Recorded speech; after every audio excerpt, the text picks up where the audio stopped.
So one of the main things that we talk about in seep management is knowing your water quality. So one thing is to know the state of the discharge zone, whether it's moderate, severe, or you know, fairly new. The other thing is the water quality.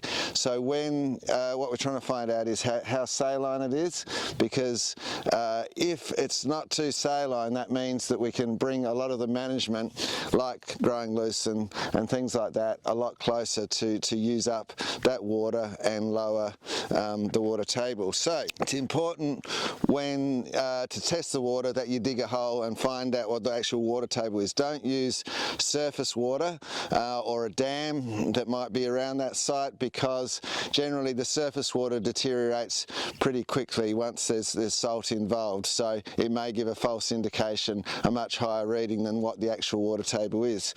Here we've got a piezometer that we've put down a while ago, and we can test that, but even just using an auger, digging down and watching the water soak into that and scooping that out with a jar or something can be good. But in this case, I've just got a little device that I use to collect the water, and we can test this just using a salinity meter. It's collected enough water there. Got a simple salinity meter here, which you can buy this. Make sure it's a reasonable quality one, and this is telling me that the water salinity is around 5 decisiemens per meter, which basically translates to close to 3,200 parts per million, and that puts it in the fairly fresh water zone. But for a salinity management, I'm actually quite reasonably happy to go with the taste test.